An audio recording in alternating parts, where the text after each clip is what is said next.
ولایت نیوز میں آپ کا خیر مقدم ہے۔ اس وقت کی ایک خاص خبر کے ساتھ آپ کی خدمت میں حاضر ہیں۔ توحید المسلمین ٹرسٹ کے زیر اہتمام ٹیلنٹ سرچ ٹیسٹ اور تقریب تقسیم انعامات۔ توحید المسلمین ٹرسٹ کی جانب سے گزشتہ 30 اپریل کو ریاست کے 2 اضلاع میں منعقدہ ٹیلنٹ سرچ ٹیسٹ میں بہترین کارکردگی کا مظاہرہ کرنے والے طلاب کو انعامات سے نوازا گیا۔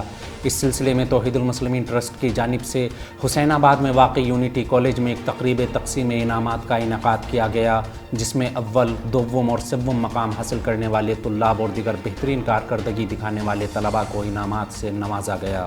الہ آباد ہائی کورٹ کے جج جسٹس سید قمر حسن رضوی نے تقریب کے مہمان خصوصی کی حیثیت سے شرکت کی۔ پروگرام کا آغاز قرآن مجید، گیتا اور بائبل کی تلاوت سے ہوا۔ اپنے استقبالیہ کلمات میں ٹرسٹ کے سیکریٹری جناب نجم الحسن رضوی نے اس تنظیم کے بارے میں بتاتے ہوئے کہا کہ ہمارا مقصد ریاست میں بچوں کی پوشیدہ صلاحیتوں کو سامنے لانا ہے اور ان کی تعلیم میں حائل رکاوٹوں کو دور کر کے ان کی صلاحیتوں کو اجاگر کرنا ہے۔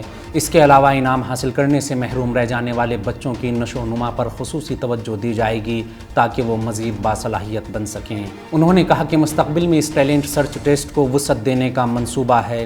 ٹرسٹ کی اس اسکیم کو سراہتے ہوئے مہمان خصوصی نے اپنے خطاب میں کہا کہ یہ مشن معروف عالم دین مرحوم ڈاکٹر کلب صادق صاحب کی مہم کو کامیاب بنانے کی طرف ایک درست قدم ہے۔